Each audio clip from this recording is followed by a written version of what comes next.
নমস্কার। খবরের প্রথমেই দেখে নেব আজকের সংবাদ শিরোনাম। সুযোগ পেলেই গায়ে হাত বোলান স্যার, হুগলিতে শিক্ষকের বিরুদ্ধে শ্লীলতাহানির অভিযোগ। আরজিকর ইস্যুতে মিলল না ধর্মতলায় ধর্নার অনুমতি, এবার হাইকোর্টে চিকিৎসা করা।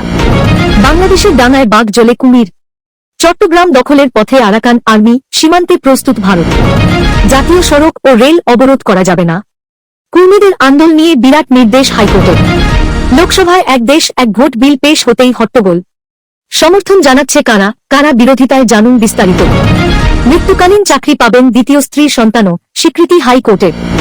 রবীন্দ্র জাডেজার হাফ সেঞ্চুরি। আকাশ বুমরার দাপটে ম্যাজিক নম্বরে পেরিয়ে গেল ভারত। মোদির মাস্টার স্ট্রোক।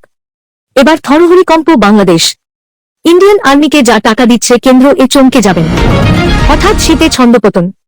বৃষ্টিতে ভিজতে পারে দক্ষিণবঙ্গের 9 জেলা, আপনার এলাকাও তালিকায়। সংবাদ শিরোনামগুলো শুনছিলেন, এবার জানাবো পুরো সংবাদ।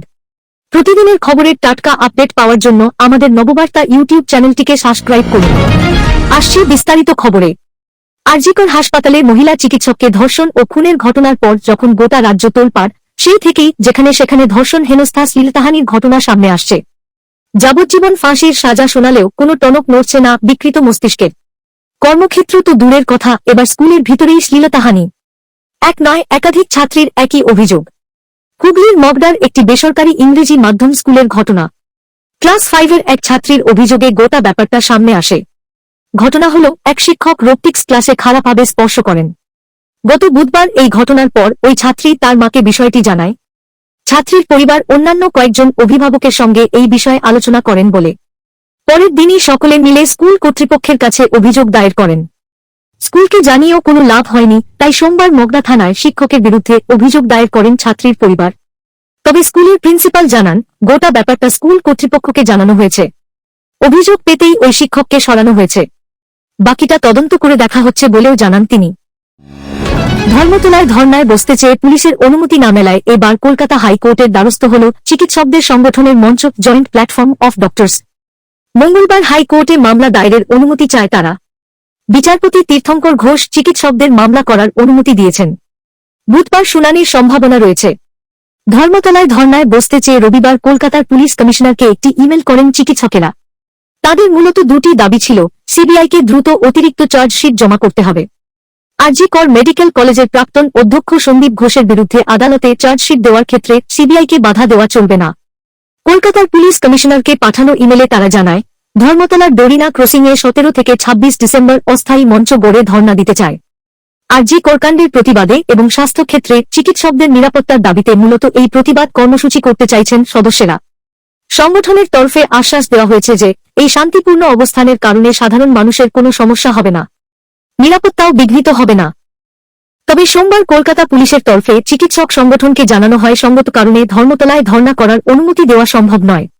ডোরিনা ক্রসিংয়ের মতো জায়গায় এই কর্মসূচির জেরে যানজটের সৃষ্টি হতে পারে বলে আশঙ্কা করেছে লালবাজার। তাদের তরফে চিকিৎসক সংগঠনকে জানানো হয়, প্রাক বর্ষবরণ এবং বড়দিনের কারণে ধর্মতলায় প্রচুর ভিড় হয়। এহেন পরিস্থিতিতে ধর্মতলার মতো ব্যস্ত জায়গায় কর্মসূচির অনুমতি দেওয়া সম্ভব নয়। তারপরই ধর্নার অনুমতি চেয়ে হাইকোর্টে যাওয়ার প্রস্তুতি শুরু করেন চিকিৎসকেরা। মঙ্গলবার আদালতে আবেদন করেন তারা। বিখ্যাত বাংলা প্রবাদ, ডাঙায় বাঘ জলে কুমির। উভয় বিপদ বোঝাতে এই বাগধারাই প্রচলিত। কিন্তু এই বাগধারাই এখন শিয়রের সংকট হয়ে দাঁড়িয়েছে বাংলাদেশের। একদিকে হিন্দু নির্যাতনের জেরে তলানিতে ঠেকেছে ভারত বাংলাদেশের দ্বিপাক্ষিক সম্পর্ক। এমন অবস্থায় চুপ করে বসে নেই নয়াদিল্লিও। সংখ্যালঘু নির্যাতন ও ভারত বিরোধিতা নিয়ে ইতিমধ্যেই কড়া বার্তা দিয়েছে ভারতের বিদেশ মন্ত্রক। নয়াদিল্লির পক্ষ থেকে সেই প্রতিক্রিয়া পেতেই আরও আগ্রাসী হয়ে উঠেছে ইউনূসের সরকার। সীমান্তে জুড়ে মোতায়েন করেছে তুরস্কের পাঠানো ড্রোন। এমন অবস্থায় ভারতের সঙ্গে পায়ে পা মিলিয়ে ঝগড়া করতে গিয়ে নিঃশব্দে বিপদকে কাছে টেনে আনল ঢাকা। গত 10 ডিসেম্বর চট্টগ্রাম সীমান্ত সংলগ্ন মংলু শহর দখল নিয়েছে মায়ানমারের বিদ্রোহী গোষ্ঠী আরাকান আর্মি। চট্টগ্রাম সীমান্তে বয়ে চলা নাফ নদীর পুরো নিয়ন্ত্রণ নিয়েছে এই গোষ্ঠীটি। রোহিঙ্গা অধ্যুষিত রাখাইন প্রদেশ থেকে রোহিঙ্গা অনুপ্রবেশ এই মুহূর্তে সবথেকে বড় মাথা ব্যথার কারণ হয়ে দাঁড়িয়েছে। আর এখন বাংলাদেশিদের কাছে আতঙ্কের অপর নাম আর নাফ নদী। কারণ কোনো বাংলাদেশি দেখলেই গুলি চালাতে এক সেকেন্ডও ভাবছে না আরাকাররা। কূটনৈতিক মহলের মতে এমনভাবে চললে অদূর ভবিষ্যতে হয়তো চট্টগ্রাম হারাতে হতে পারে বাংলাদেশকে। অন্যদিকে উত্তর পূর্ব ভারতের সঙ্গে দ্রুত যোগাযোগ গড়ে তুলতে মায়ানমারের সঙ্গে সুসম্পর্ক গড়তে চাইছে ভারত। সেই কারণেই মায়ানমারের সিতুয়েতে ভারতের কালাদান বন্দর, সড়ক যোগাযোগ ও গ্যাস পাইপলাইন সহ একাধিক ক্ষেত্রে বিনিয়োগ করেছে নয়াদিল্লি। সেই আর্থিক স্বার্থেই বিদ্রোহীদের সঙ্গে সম্পর্ক স্থাপন করেছে সাউথ ব্লক। কারণ ওই বিনিয়োগগুলির স্বার্থ সুরক্ষিত থাকলে আগামীতে দক্ষিণ পূর্ব এশিয়ায় ভারতের প্রভাব অক্ষুণ্ণ থাকবে বলেই মনে করে কূটনৈতিক মহল। আর এমন অবস্থায় আরাকান আর্মি যেভাবে বাংলাদেশ সীমান্তের দখল নিয়েছে তাতে রীতিমতো বেকায়দায় মৌলবাদী সমর্থিত ইউনূস সরকার। একদিকে যখন ভারতের সঙ্গে যেচে বিরোধ বাঁধিয়েছেন, তখন অন্যদিকে আরাকান বিদ্রোহীদের কাছে চট্টগ্রাম খোয়ানোর ভয়ে রীতিমতো তাড়া করে বেড়াচ্ছে এই শান্তির নোবেলজয়ী ব্যর্থ প্রশাসককে। সুতরাং আগামী দিনে বাংলার বহুল প্রচলিত প্রবাদ আমু গেল ছালাও গেল, সেটাই বাস্তবায়িত হওয়ার সম্ভাবনা রয়েছে কিনা সেদিকেই তাকিয়ে কূটনৈতিক মহল। দাবি আদায়ে আগামী 20 ডিসেম্বর ফের আন্দোলনে নামার ডাক দিয়েছে কুর্মী সমাজ। তবে কুর্মীদের ওই আন্দোলনের জন্য জাতীয় সড়ক ও রেলপথ অবরোধ করা যাবে না বলে জানিয়ে দিল কলকাতা হাইকোর্ট।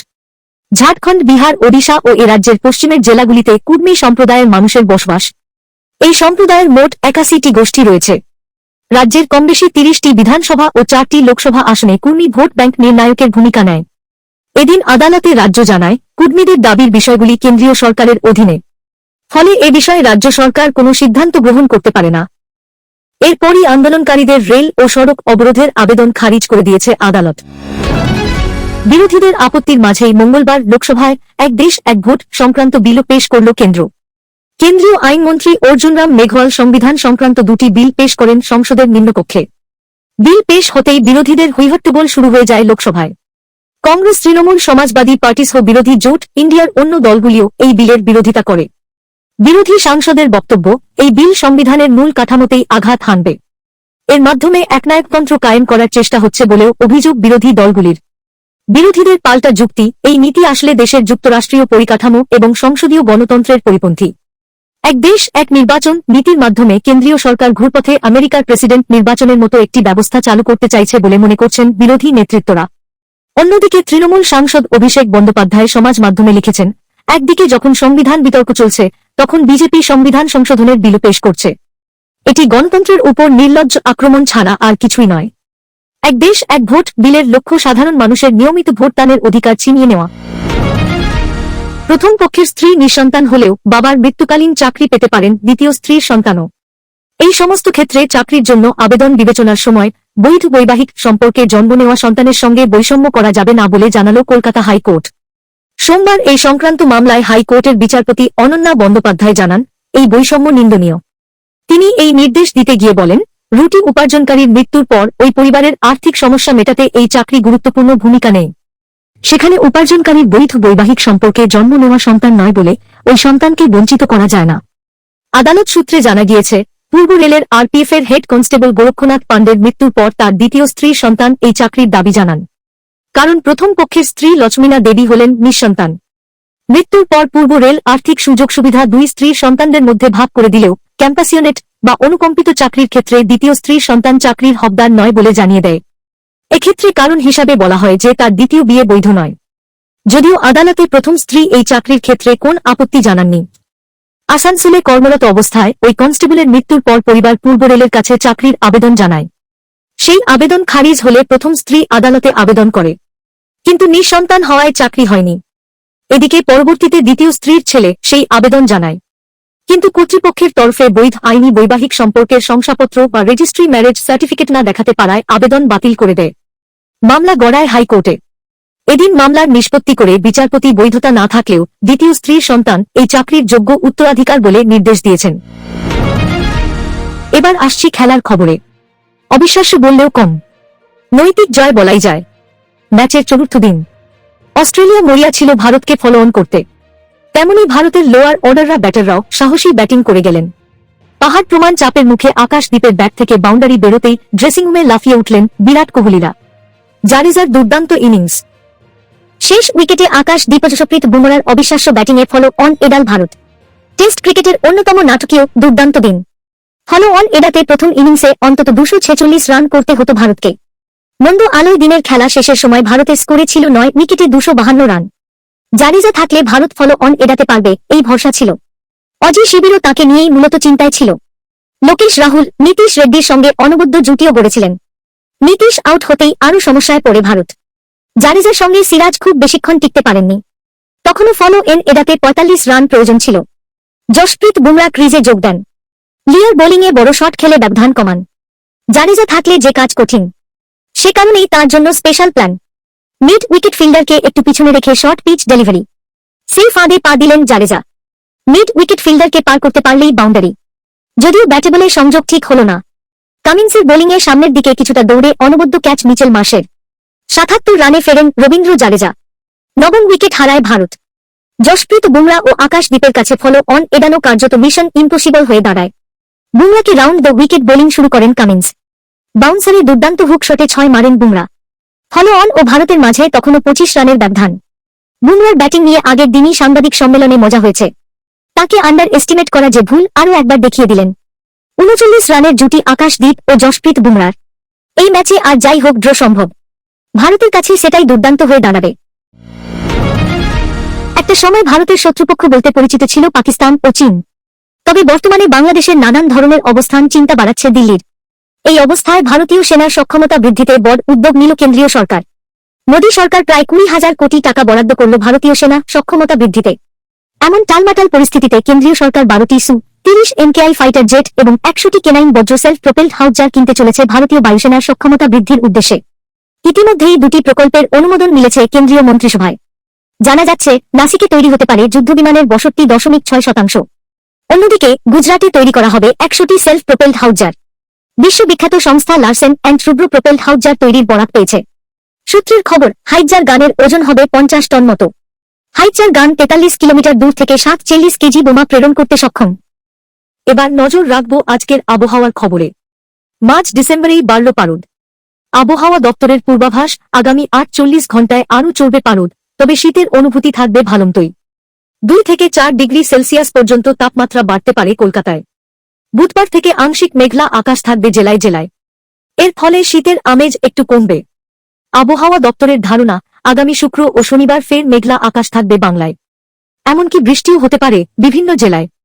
উত্তরবঙ্গে দার্জিলিং ও অন্য জেলার পার্বত্য এলাকায় বৃষ্টির সম্ভাবনা বেশি। দক্ষিণবঙ্গও ভিজবে। কলকাতাতেও বৃষ্টি হতে পারে।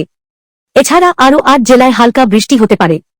কলকাতা, হাওড়া, হুগলি, উত্তর ও দক্ষিণ ২৪ পরগনা, পূর্ব বর্ধমান, পূর্ব ও পশ্চিম মেদিনীপুর এবং ঝাড়গ্রামে বৃষ্টির সম্ভাবনা রয়েছে। উত্তরবঙ্গে ঘন কুয়াশার সতর্কবার্তা দিয়েছে হাওয়া অফিস।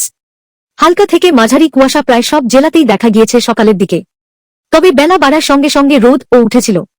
পরবর্তী সংবাদ দেখার আমন্ত্রণ জানিয়ে এখনকার মতো শেষ করছি। ধন্যবাদ সবাইকে।